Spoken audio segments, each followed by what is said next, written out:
Welcome back, ladies and gentlemen. Today I'm going to be bringing you a game from the Starladder Season 5. It's going to be Na'vi versus No Tidehunter. This game occurred on Monday, February 25th.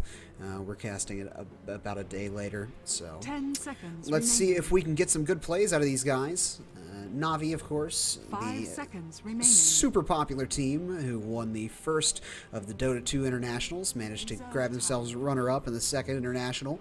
They're a fan favorite team, right? They have players who people just love to death, like Dindy and Puppy, guys who are just well known throughout the scene. No Tidehunter, another pretty big name right now. No Tidehunter has been involved in a little bit of drama as of late, as they replaced their team captain. I believe he was their captain.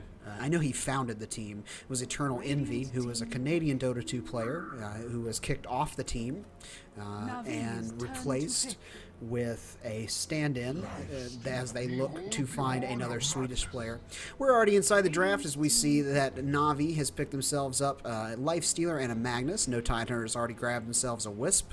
We have seen Keeper of the Light and Nyx banned out by Na'vi, as well as Batrider and Darkseer banned out by No Tidehunter.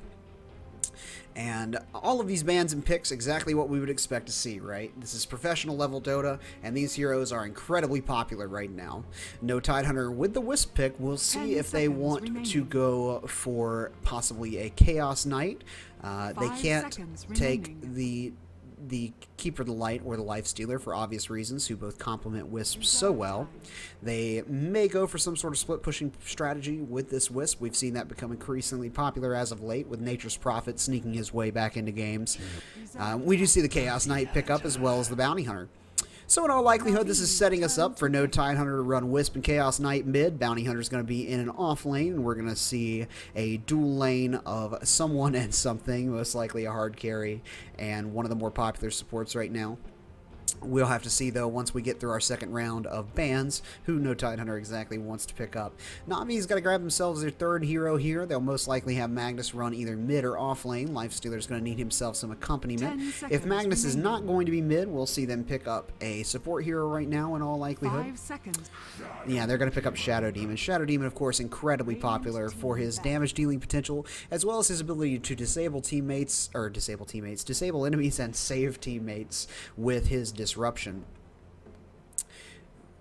As we go into the second round of bans from No Tidehunter, I imagine we'll see some of the more popular support heroes get banned out to try to neuter that Lifestealer lane down just a little bit. But as I was saying, No Tidehunter, a Swedish team who were, I believe, founded by Eternal Envy, who was a Canadian Dota player. He was recently removed from the team in favor of making the lineup entirely Swedish. Something that is understandable because the language barrier, even for people who are fluent in English, if English is not your primary language, there is that brief period of hesitation where you have to get your point across, as well as the cultural differences that can make for problems in a game like Dota, where team play and cooperation is so terribly vital. We'll see where Eternal Envy ends up, and we'll see who No Tidehunter ends up with. They have a stand-in this evening who goes by the name of EGM. And EGM, was he... I believe he was on trial duty with the Q Pandas. We'll have to see him. Team liquidating it as we speak. Radiant team ban. Yeah, they did have EGM on the Q Pandas briefly. He was given a bit of a trial membership there, and he's going to be the new player for No Tidehunter. He's still listed as a stand-in right now because I assume that the team's roster was locked in at the start of the Starladder. We do see No Tidehunter ban themselves out of Magnus, exactly what I was talking about. They're looking to neuter down that Lifestealer tri-lane just a little bit. Na'vi going to ban out the Gyrocopter, makes sense. You don't want that guy around if you're not going to be playing him. And unless Na'vi were going to mid or off lane him, they don't have a place for him. We'll have to see what No Tidehunter goes with here. They might continue the trend of picking up good support heroes. They might also try to ban out some of the more popular mid heroes in an effort to force Magnus into the mid lane, or they might let the more popular mid heroes through to try to force Magnus up against Bounty Hunter. We'll have to see exactly what they have going on in their brainy bits. Na'Vi right now, looking pretty strong with their lineup, as we do see no Tidehunter ban out the Templar Assassin. I wouldn't be surprised to see them ban out a second mid-hero right here. Na'Vi going to ban out Bane. Bane makes a lot of sense. You have a Lifestealer on your team. Bane's ultimate disables through magic immunity. He is bad for you, and so he is banned. Makes perfect sense. Completely expectable ban. Meanwhile, out of no Tidehunter, we get Brewmaster banned out, and that makes some good sense for them. Brewmaster is a very annoying hero to deal with when you're playing the Wisp Chaos Knight global teleporting strategy. You know, you can't teleport in on Brewmaster and get that kill that you want, because if you come down on top of him, he's just going to ulti, and as he ultis, of course, he splits himself into 3 pandas, which recombine after a period of time, and by the time he's recombined and able to be effectively killed, you have long since, unfortunately, been teleported back to where you were before by Wisp's ultimate. And we do see Na'Vi ban out the Rubik. Rubik ban out makes sense with Magnus on their team. Makes sense if they're especially going to go for a more teamfight oriented strategy. Big ultimates. Rubik's ability to steal all of those very important skills can be disastrous if that is your chosen method of winning this game of Dota. On the no Tidehunter side, they're going to be looking to pick up a strong dual lane together. They still don't have a super hard carry. We might see the possibility of a... I don't know that we would see a Luna because she needs protection. We do see Chen picked up, so he's going to jungle. So if Chen's going to jungle, that leads me to believe that no Tidehunter is going to run a solo bottom and a solo top lane with a dual mid. We see Puck picked up by Na'Vi. Puck, in all likelihood, going to go into the mid lane with Magnus in the off lane, and Na'Vi is going to be looking to pick up one more hero. Puck, another hero who's pretty nice against that Wisp Chaos Knight aggravation. His ability to phase shift out of Chaos Knight's incoming stun can keep him alive as he just bounces away with the combination of his illusory orb and his ethereal jaunt.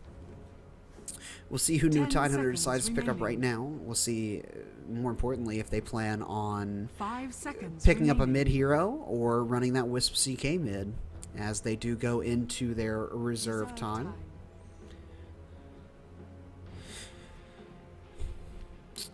Na'Vi, on the other hand, I still see them picking up another strong support and running the Lifestealer tri-lane. I can't imagine a whole lot of other ways for this to go.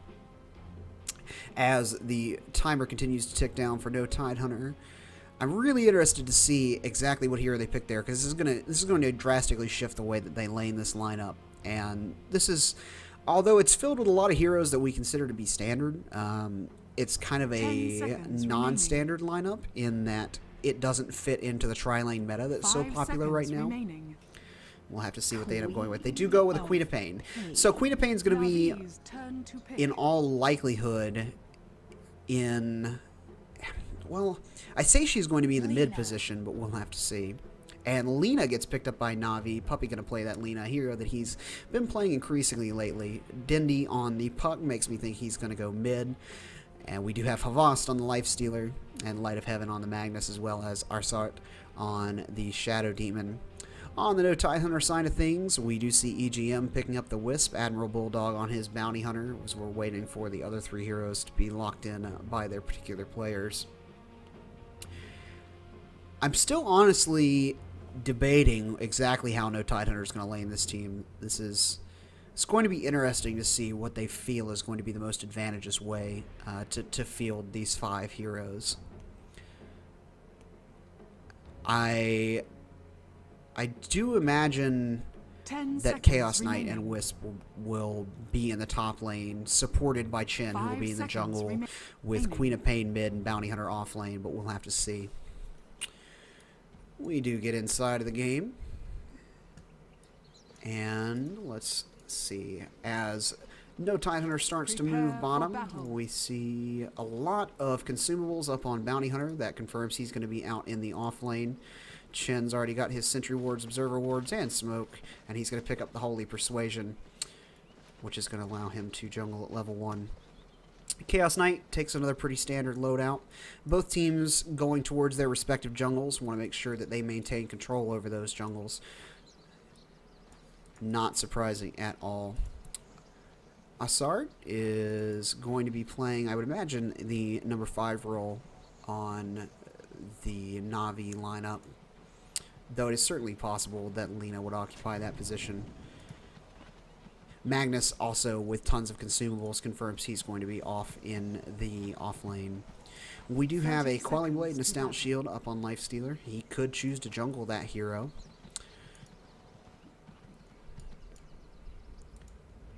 And Puppy having spent a lot of money on support items, I would imagine, yeah, it's going to be stuck in that tri-lane. But we will have to see. We do have a quick Obs Ward down mid for Na'Vi, as Admiral Bulldog from No Tidehunter gets himself a little bit of scouting done. Begins. And goes directly into Na'Vi's jungle. Going to block that easy camp from spawning, I would imagine, or maybe block the pull camp. He doesn't have any wards on his person. He is, yeah, going to pull their lane creeps, the very first wave, and take them back to maybe all the way back to his mid tower. We'll have to see. Meanwhile, mid, we do have Wisp and CK show up there, so that means that Queen of Pain's going to be running down in the solo bottom lane for No Tidehunter, where she is going to have a field day with this poor Magnus. Dendi is going to already have quite a bit of damage on himself. He takes a 2-second stun from Loda, but Shadow Demon using that disruption to save Dendi. Dendi with an easy phase shift. I say easy. Easy for Dendi. Gonna pop his healing salve. Not quite get all of the regen from it, though, thanks to a quick blast from Wisp. And we have sort of a tri-lane situation going on mid right now, with Havast happily sort of solo farming top. Admiral Bulldog, though, having pulled that first wave of creeps all the way back to his tier 2 top tower. Well, looks like I wasn't paying as much attention as I should have. As we do have first blood scored on Light of Heaven. Light of Heaven immediately teleports back to lane. Chen found himself a favorable creep early on and managed to get that kill. Light of Heaven's just going to have a rough day down here in this bottom lane, no matter what he does. S4 is going to harass him over and over again with a Shadow Strike and just burn through his regen. Meanwhile, top, Havast finding himself not able to get the farm that he'd like to be getting. Only 3 last hits so far. And that's, of course, because the creep wave was pulled so far up under No Tidehunter's tower, thanks to Bulldog's early grabbing of the creeps. We do have the 2-minute rune up bottom. That's going to be haste, which is going to be spotted out by Aki. We'll see if No Tidehunter chooses to do anything with that. Meanwhile, top, Admiral Bulldog kind of hiding around as what has developed into a tri-lane that we expected, with Arsart and Puppy up now to support Havast. Bulldog just keeping himself within XP range, making sure that he gets everything he can. There is an Observer ward down, or as well as a Sentry ward for Na'Vi in the top lane. As Chen picks himself up a haste rune, he grabs it so that Dendi cannot. And if we look at the last hits right now, we see that Queen of Pain doing pretty well for herself, as we expected. Chaos Knight, though, not doing badly either. We do see that the only Radiant heroes in the top 5 are going to be Puck and Lifestealer. Puck pretty solidly losing mid right now, though, of course, the experience is being split 2 ways for Wisp and Chaos Knight. Admiral Bulldog maybe got himself a little bit too deep into Na'Vi's territory, as they do have a Sentry ward up here. He's going to try to be annoying with this pull camp, gets himself a Janata strike in on Puppy, tries to stop the pull, is unsuccessful in doing so. Arsart and Puppy going to get a couple of auto attacks in on him. That Centaur going to stun up Arsart, though, as Bulldog pops himself a salve and goes back invisible. It'll be interested to see if he knows that this Sentry is here, as he comes up to grab himself a Janata strike on Havast. Havast, of course, is fully aware that he's there and has plenty of mana to rage if he really needed to. Oh, we almost have a Reality Rift by Chaos Knight on Dendi. Dendi just a little bit out of range for it. as Wisp is going to model himself up a regen rune. That'll be pretty nice for him. We do have a little bit of rotation coming out from Puppey and Assad. They might be pressuring to try to equalize this balance mid, as Chaos Knight is up 17 last hits to Dindy's 8, which has to be a nice feeling for him. There's no smoke on Puppey and Arsart, though, so they're going to have to get some good positioning here. Arsart will walk himself forward with that disruption. Of course, if he gets in range, that's almost a guaranteed kill with the follow-up stun from Lena. Bulldog and Havast having themselves a little bit of a... I guess a cripple fight would be the best way to explain it right about now. Neither of them really has the damage output to kill the other without seriously overextending, I would say. Meanwhile, bottom, Queen of Pain continues to rack it up. She's got 29 last hits. Havas, they're doing pretty well for himself now at this stage. 25 last hits brings him up in front of mid. If we look at the GPMs really quickly, we'll see that Queen of Pain being played by S4 and Havast on his Lifestealer, both doing pretty well for themselves. Chaos Knight not doing too poorly either. We do have Arsart and Puppey have rotated down to the bottom lane. As Aki comes out, he's got the web, which got Light of Heaven, but not going to get the kill. Queen of Pain's going to bounce in there and get herself a Shadow Strike on Light of Heaven. Also not going to be enough for the kill. As a Smoke of Deceit comes out for Puppey, Puppey and Assad are going to be smoked up. They're going to go try to get themselves a Queen of Pain, perhaps. If they can time their stuns right, it shouldn't be a problem. Queen of Pain has no idea they're there. There's the Disrupt down on Queen of Pain. Puppey going to follow that up with a Light Strike Array. Here's Magnus. He's got himself the Skewer, and that's going to be a kill. So that puts Na'Vi on the board. Game's tied up 1-1, and that's a nice feeling for those heroes for sure. Switch it over back to the last hits and denies, where we see that Queen of Pain now going to fall behind Lifestealer any moment, thanks to her recent death. And we do have an Illusion Rune bottled up by Puck. Queen of Pain teleports herself back to lane, as Puppey and Arsart are going to rotate themselves midward. I wonder what that crow just delivered for Puppey. More tangos, it looks like. So we do have a 3-on-2 mid situation, as Admiral Bulldog almost gets killed off top. Wow, he drops down to 3 HP, barely makes it out of there. Lifestealer starting to turn on that Lifestealer charm. He's got himself an Orb of Venom, which is an interesting pickup. And we do have a Light of Heaven go down to Queen of Pain. She's got herself her ultimate and going to blast him down really quickly. There is a Sentry worn out mid for Na'Vi, so they're making sure that they don't get any Bounty Hunter shenanigans. Disrupt is out. Here comes the Illusory Orb. Wow, Loda just gets blasted. Dindy going to Ethereal Jaunt himself in. They're not done, though. They're chasing EGM. We'll see if Dindy can get it. Here comes the follow-up Illusory Orb. Dindy not going to chase that one in, as EGM makes it away safely.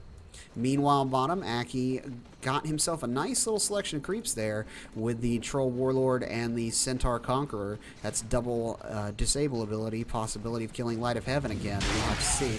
Light of Heaven going to throw himself out a Shockwave. Just try to be annoying. Queen of Pain having returned to base. She does have a TP scroll. She's going to walk herself back out there to make sure that she can teleport to assist teammates if needed.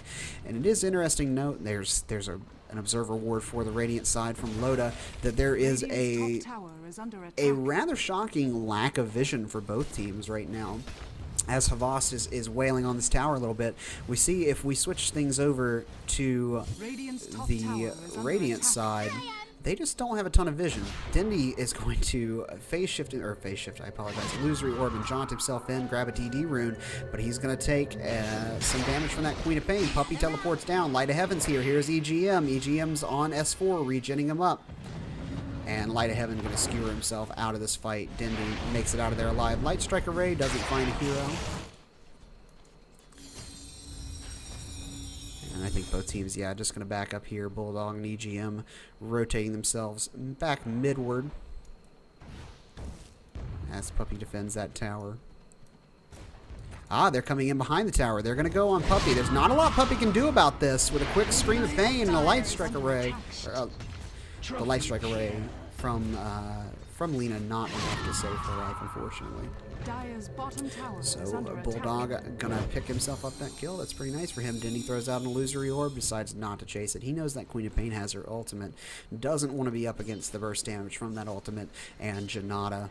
Loda, though, continues doing what he's supposed to be Radiant's doing top mid. tower is under attack. Interesting to note that Loda has picked up his ultimate at level 7. That's not something that is typically recommended on Chaos Knight, because he just typically doesn't have the mana for it.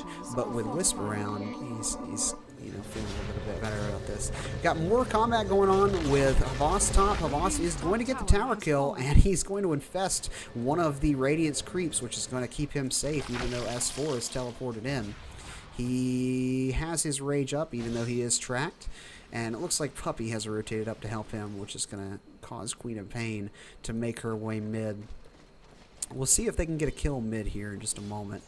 Havas does have open wounds for Bulldog. He does use it. Bulldog, though, has just enough mana to shadow walk himself back to safety. Meanwhile, mid, we got interesting things going on. Dindy has just made his way back out of a fight. Queen of Pain has bottled herself up a haste rune. We're about to have a 3-on-3 situation mid as Lena is going to rotate her way mid. Back down bottom, Light of Heaven finding himself some farm now that most of the action is away from him. Something that he is desperately needed. He's got his arcane boots up now, and if we roll through the rest of the items, we have a smoke up on Lena. Puck has just a bottle on the courier. Wisp also has her bottle. Chaos Knight gonna have, I would imagine, an armlet soon. Lifestealer, of course, almost done with his armlet. Only going to need to pick himself up some gloves of haste, yeah, and some blades to finish that out. So he's about 400 gold from his armlet. So about a 12-minute armlet. Not going to be bad at all for him. Bulldog's got himself a bottle and a little bit of gold.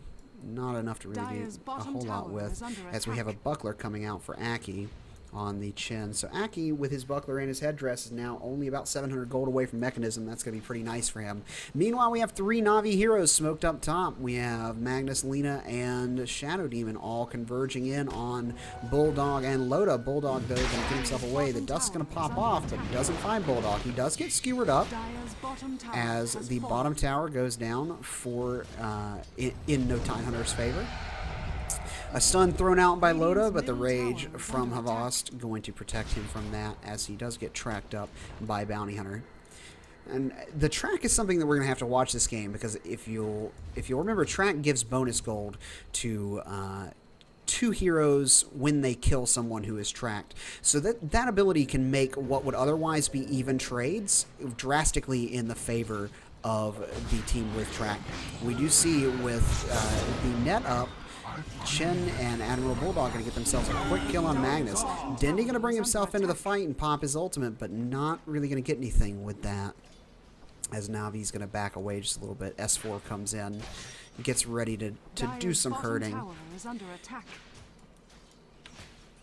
If we look at the gold graph, we see 1,500 in the favor of No Tidehunter right now, and about 3,000 experience in their favor. So that's a nice little lead, as we do have a disruption out, and the Light Striker Wave is going to follow that up. S4 just going to bite the dust. That's a tremendous amount of burst damage coming out of Na'Vi, and a long amount of disable if they line those up correctly. Meanwhile, top, Havas and Loda kind of playing around with each other. The armlet up on Havas makes him much, much scarier than he was before. We do have teleport support coming in from Wisp, and we have a stun out from Loda, or from Havas, though, going to rage up, and wow, he just completely destroys that Wisp and continues to chase after Loda. Admiral Bulldog, though, makes himself known, so Havas going to try to back away, but gets a 4-second stun on him. His armlet is on, and he does have Infest. He is going to try to turn it around on Loda. Going to get himself some hits on Bulldog. Still has the Infest. Armlet toggles, infests in, gets himself some HP back. We do have Arsarn and Light of Heaven up here now. So that's going to be, I would imagine, yeah, Loda and Bulldog going to back themselves off. Puppy's here as well. Dindy just farming up mid, and Light of Heaven ready to come in from the side. That is, though, going to mean that S4 is going to continue farming on the bottom lane. Got herself a Oblivion Staff. Going to go for a pretty quick Orchid on that hero. We'll see how quickly she can get that. We got 1,800 gold saved up on Puck, so that's almost a blink dagger there. Puppy doing the support thing. Not really a whole lot to speak of on him. Arsart has a gem in the bank, so that'll be useful both for revealing Bounty Hunter and making sure that there is an unacceptable level of vision for no Tidehunter. Aki's got his mechanism up, 14-minute mechanism. Nice timing on that. And Bulldog just not really finding, I would imagine, not finding the gold that he's looking for right now. If we look at the gold per minute graphs, yeah, Bulldog only pulling in 207 gold per minute right now. That's less than their chin, and that's just not a place he wants to be. Meanwhile, 4-second stun on Havast from Loda. There's the Reality Rift. Not going to pop the ultimate off yet. Chaos Knight's cooldowns, of course, so short. So short. He has them back up again and ready to go. Meanwhile, Light of Heaven going to make his way bottom. Looking for Queen of Pain, I would imagine, or just to push this lane back out. Not going to find anyone, though. As we have Bulldog teleporting top, we got some more action. EGM on the Wisp getting hit on pretty nicely by Lifestealer, who infests a creep. Light Strike Array going to take out Wisp. Bulldog, though, going to come in and going to grab himself Lena. Havas trying to run away. He used that infest offensively, and that's going to come back to haunt him. He pops off the rage. His armlet is on, but there are just so many no Tidehunter heroes here, and even a nice armlet toggle can't keep him in this. As Chaos Knight Loda is going to get himself a triple kill. That's certainly what no Tidehunter wants to be seeing right now. And that's going to continue the gold graph in their favor, and the XP graph, which was slipping out of their favor, is now going to make its way back. We got a Morbid Mask up on Bounty Hunter. Be interested to see what he turns that into. Might be a quick Vladimir's offering as the T1 tower going to go down for Na'Vi. Aki got himself 800 gold in the bank. Meanwhile, mid, we got a 2-second stun on Dindy. Wow, Dindy going to just get melted. Loda starting to really be a force in this game. He's got the gem. He's got the drum. We'll see. He's got 900 gold saved up. We'll see what he can do with that in just a moment. Meanwhile, bottom, Bulldog teleporting in. Wisp teleporting in as well on Puppy and Light of Heaven. Light of Heaven thinks he's alone right now. Only knows about this TP support. Meanwhile, Puppy getting obliterated by Loda, and Bounty Hunter going to clean up Light of Heaven on that Magnus. Arsart going to come in and get himself an Ob's Ward up on this bottom rune. Going to find an Illusion rune. As Wisp and Chin, Aki and EGM going to be pushing down. They do pop off a drum charge. I heard a drum charge, I thought. I guess I was wrong. We do have the second Oblivion Staff up on Queen of Pain, so all she needs is her recipe. And she bottles up that Illusion rune, which will be nice for her. 1,500 gold, though, on Havast. Havast not to be underestimated here. And we'll see if he can continue to pour on the hurt. Bulldog, yeah, finishes up his quick Vladimir's. And we do have the urn up on Wisp. So a brief period of calm here as both teams try to decide exactly how they want to approach the next couple minutes. We do have now 4 Na'Vi heroes down in the bottom lane and 1 mid. They pop off Dust to see if there's a Bounty Hunter around. There is, of course, not, as Bulldog is up here farming this hard camera. Chen creeps, though, making their way slowly bottom. We'll see if they can make anything happen here. There is a Sentry Ward now and an Observer Ward down for Aki. Aki sees the Na'Vi Observer Ward. Wow, with a quick Illusory Orb and a John. That Puck's going to bring Lifestealer in and just absolutely destroy Chen. And that's always going to be the danger, right? Na'Vi picked up a Lifestealer and a Puck. When Lifestealer infects Puck, that gives him a tremendous amount of chasing ability and initiation power. S4 going to come in and get the ultimate off. She does have her Orca, but not going to get the kill. Outside's going to make it out. Barely make it out. There is the reverse polarity from Light of Heaven. Light of Heaven skewers up Loda, trying to save Puppy. Puppy, though, gonna go down. Bulldog here now. Light of Heaven in a bad place, trapped down in this river. S4 now chasing Havast. Loda doing really well for himself. Loda is now 6-1 as he reality rifts in on Havast. Havast rages up, and Chen is going to heal, and Havast is going to go down. Even though the Puck ultimate was thrown out, that's not going to be enough to save it, as Queen of Pain is going to destroy the T1 mid tower. She keeps chasing, trying to get Dindy. Dindy, though, a little bit too far back. I would imagine no Tidehunter. Yeah, they're going to rotate some heroes up at the top. S4 is up top now. Lena thinks about teleporting in on Queen of Pain, decides better of it. That's going to be a, a not insignificant amount of damage on that tier 2 top tower.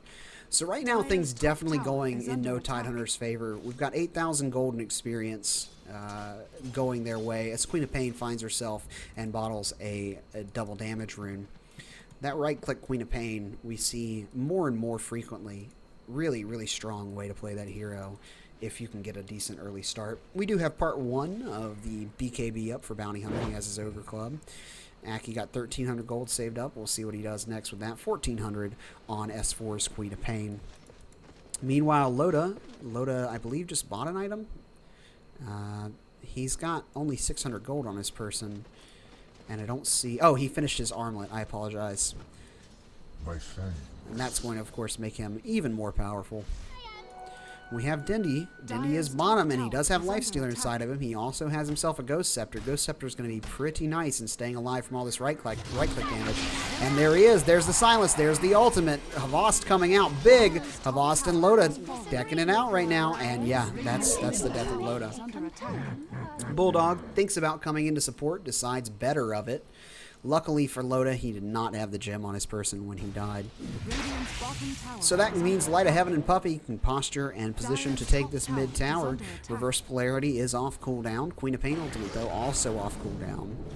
We'll see where we go from here. Chin ultimate going to be down for another 20 seconds, so this is a nice time for Na'Vi to try to engage in this fight. As Aki and Bulldog smoke up, they're looking for Dindy. Dindy going to blink away. There's the Illusory Orb and the Ethereal Jaunt.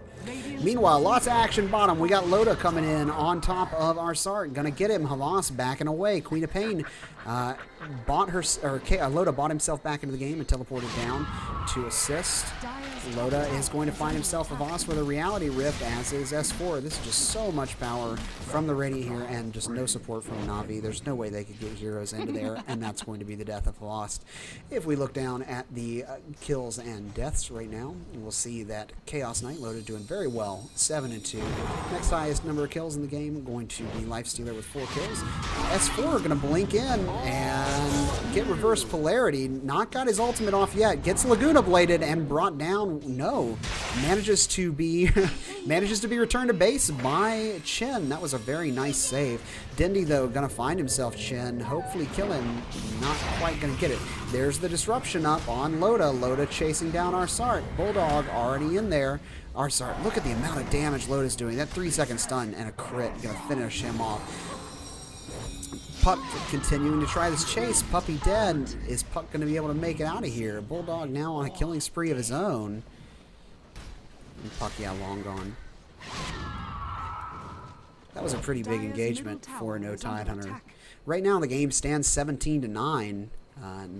Not going the way Na'Vi would like for it to right now, to say the very least.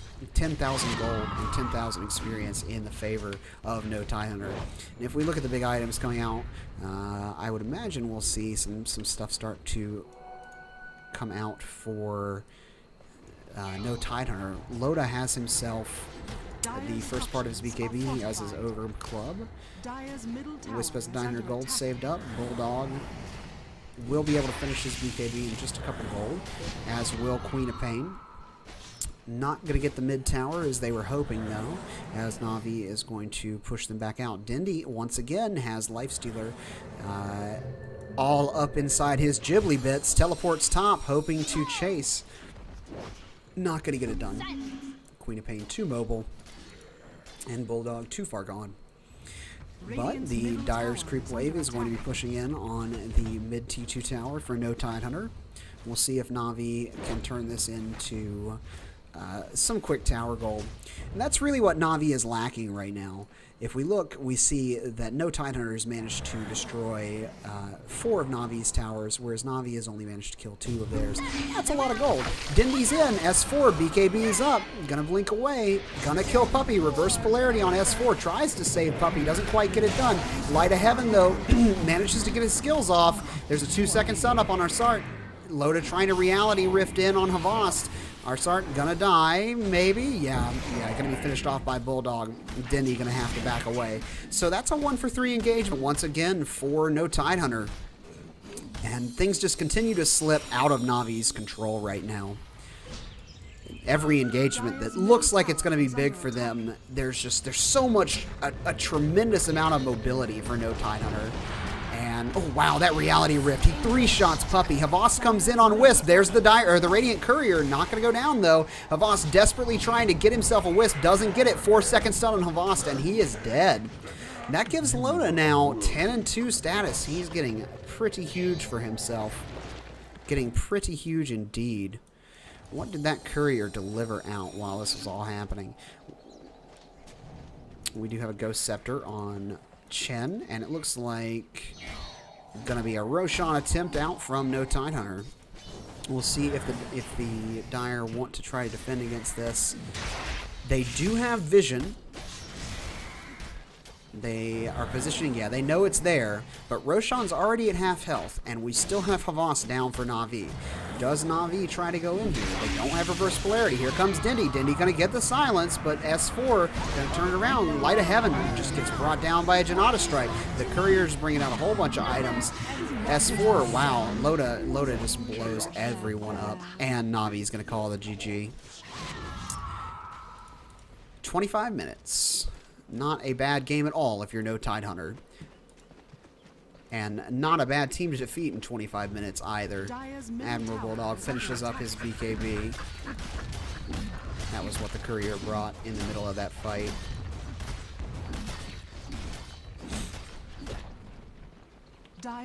We see at the end of that game, you know, we were climbing rapidly towards 20,000 golden experience in the favor of no Tidehunter. They just had absolute command with the amount of mobility that they had. There was nothing that Na'Vi could do to be in all of the places at once that they needed to be to try to stop this. And it shows. That was a good game by no Tidehunter. They played very well. They drafted very well. Queen of Pain continues to do her job. And Chaos Knight, right, he shows exactly why that combination of heroes is so powerful. Just getting in there and getting it done. Getting some quick early kills and turning that into an absolutely massive amount of damage that gets teleported around the map and throws 4-second stuns at people. And there's just nothing you can do about that if you don't have a BKB.